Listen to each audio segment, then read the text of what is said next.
just someone who barely knows English. If God is all powerful, yeah? Yeah.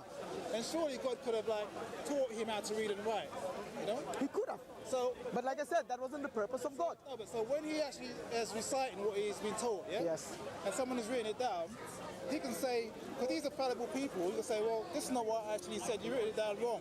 And he can verify it. I mean, if you were dictating to me something, and I'm writing down the dictation, and you come and proofread it afterwards, and you may find a lot of grammars and errors in it. Yeah. Now, Muhammad is the only one that had revelation firsthand. He can't read it and see if there's any errors in it. So they might have written it down with errors. Yeah. And considering it's written down in pieces of parchment and stuff He can't read, but can he hear?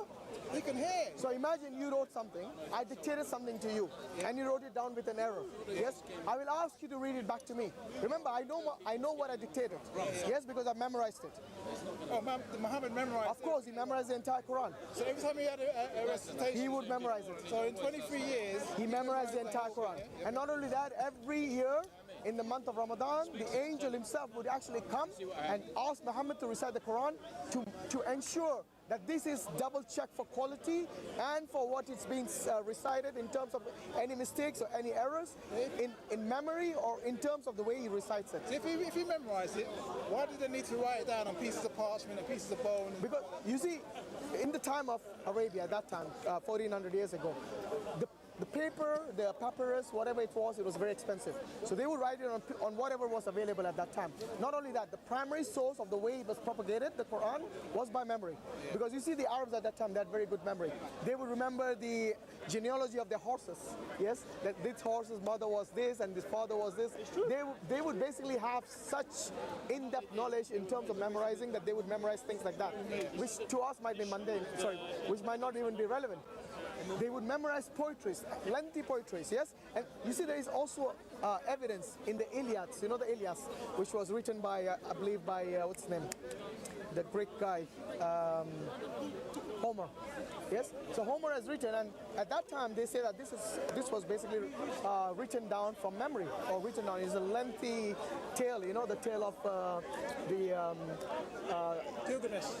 Yeah, not Gilgamesh, probably not that, but it's basically the story of Greece, you know, when Greece and the Romans and basically when they used to have wars and so on. It's all this mythology of the Greeks and the Romans, and it's quite a lengthy one, and they say that was written from memory. But anyway, what I'm saying is that, you see, Muhammad was able to understand what people, when they recited back to him. So when those scribes used to recite back to him, he would tell them he would either correct them or tell them to put this verse in a particular location within the scripture of the Quran. So they would know. How would they know? Like, say for instance, you're taking that Quran out of Mecca, Medina, you're going to Africa, Somalia, and you're using your voice to translate it to a different language as well. No, it's the same language. The Quran is always in Arabic, my friend. And that is the beauty of the Quran. You see, it is translated. It's translated into English now. I totally agree. It is translated, but that translation is not called the Quran. There's a difference between the Quran and the translation of the Quran. And the translation of the meaning of the Quran. So what I'm saying is that if you go to Somalia, you go to America, you go to Australia, or you go to India, you will find the same Quran in Arabic recited by Arabs and non-Arabs. Yeah, but it's been translated into different language so they can understand it. No, it is translated, I agree.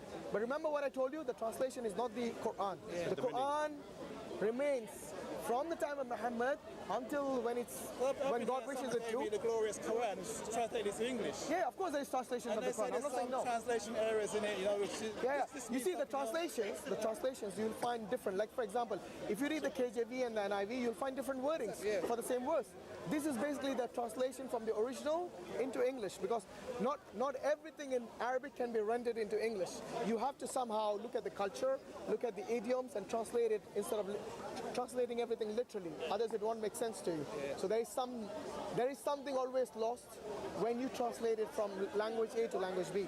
So that's the reason we always keep it in Arabic, regardless of your background, regardless of where you're from. But I can't understand Arabic, then you rely on the translation. You got classical Arabic as well. People say you've got to learn the original Arabic, which is not really used today, you know?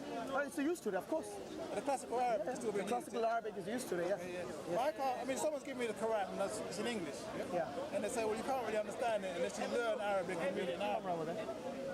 Bro, blocking the view. You know what I mean? Yeah. So for me, it's like a disadvantage to me. And like, when I look at it, I think to myself, there's so much confusion, especially even in Islam. You've got different sects of Islam. You've got Sunnis and Shias, Ahmadiyas, and you've got Sufis.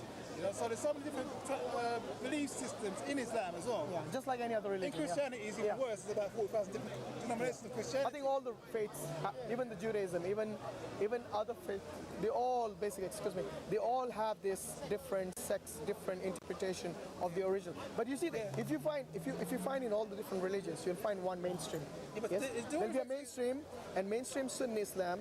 Whenever it comes to the Quran, trust me, even the Shias, even the Ahmadis, even these people, they are actually unanimous in the sense that they all agree with the Quran, that the Quran is how they interpret it. And also one other thing. Do you understand that? There's a difference. Even the sects of Islam, they agree that the Quran in Arabic is what it is, and they really that's such. I was going to go to Trafalgar Square today, Yeah. You got a fantastic celebration, Diwali celebration, and some of my friends have gone out there with the Hindus.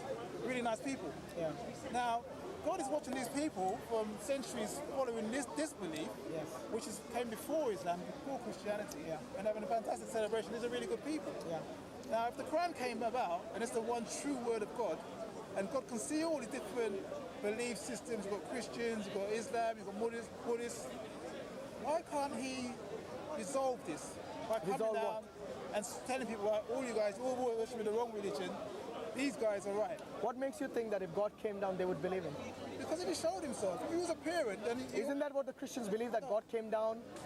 You see what happened? It more diffusion. By your own admission, the Christians themselves have fallen into so many different sects. So you see, just because claiming that God comes down and tells everyone, first and foremost, when you say God comes down, he has to first relate to you. The only way he can relate to you is for him to become a mortal, a human being. And that wouldn't be God, that would be someone else then. You see what I mean? So your logic and your understanding of God coming down, it doesn't really work, because what happens is that no one can see God and live. Yes, look at the sun itself. The sun is a creation of God.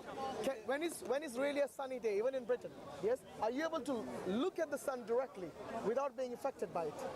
No, you get blind, yeah, so you will have trouble looking at the sun. Remember, this is the creation of God.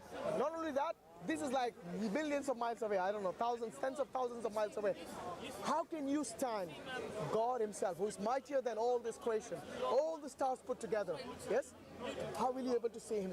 And that's the reason you cannot see God and live, at least not in this world. Well, but in the hereafter, you will. Christians believe that God was humbled himself, to become a man. Yeah, that means no more God then. And live but that's what he did. That's the whole point of it. So it defeats the purpose of God coming down. He became a human being for 30 years, 33 years. And they got killed by his own creation. And then he got created, He got killed by his own creation. Yeah, that was what he's. Doesn't even make sense, bro. It doesn't Exactly.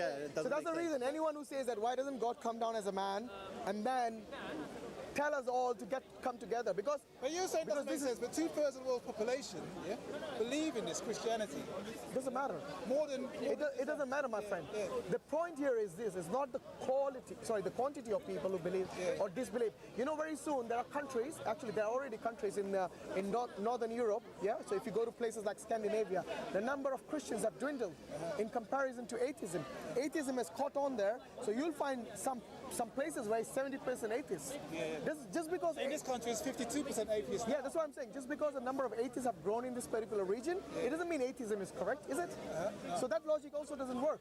It is not the number of people. It is what you are being taught and whether it makes complete sense. You see, because if God gives you a particular revelation, yes, he's going to give it to you in such a way that it makes sense to you, that you're able to reason with the intellect God has given you. It's better to be open-minded and be prudent and say, maybe I can be wrong. I can falsify my own beliefs. And if I test my beliefs, I think I could be wrong in this. You might find that you are right. Yeah. But if you're not willing to test it... No, but God has given a falsification test already. God has given us a falsification test in the Quran with regards to itself. When God says that this is the... we have revealed the book, we have revealed the zikr, and we have preserved it. So this is one way that God is telling you that it's preserved it. Now another verse tells us that if this book is from anyone other than Allah, surely you'll find discrepancies and contradictions in it. But then that's a circular argument. Because you're saying, no, hear me out. My friend, you didn't let me finish. Yeah. Let me finish. Okay? Quran is basically open itself to being critiqued. Yes? Now you tell me that.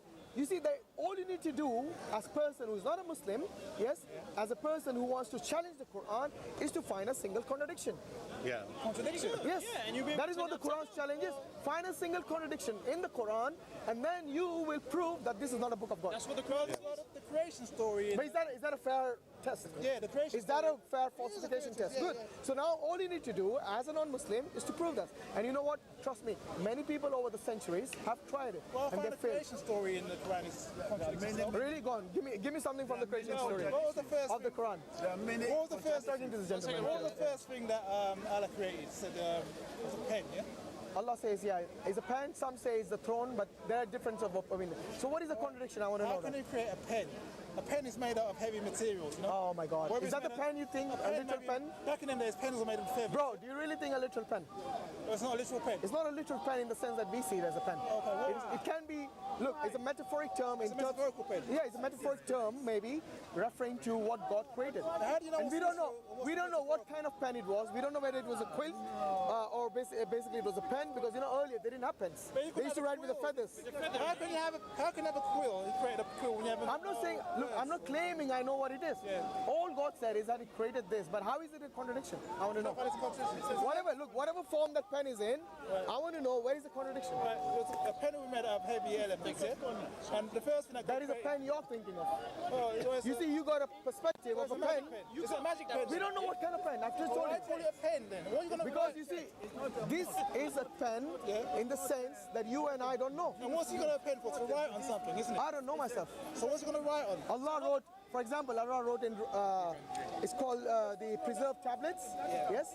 He wrote the entire Quran, for example. He wrote all the other revelations which came. So he wrote it, and we don't know what kind of pen it was or what kind of preserved tablets these So he are. wrote this before he created the earth. Yes.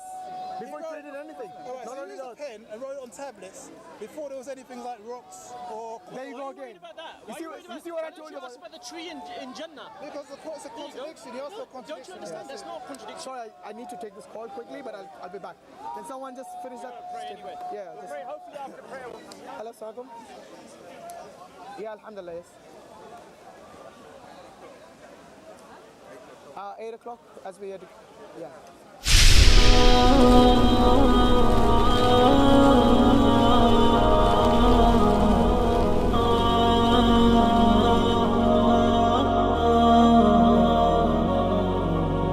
معنا نهج حياة جئنا تبصرة عن كل ضلال أعددنا بضع رسالات تحمل نورا للأجيال معنا نهج حياة جئنا تبصرة عن كل ضلال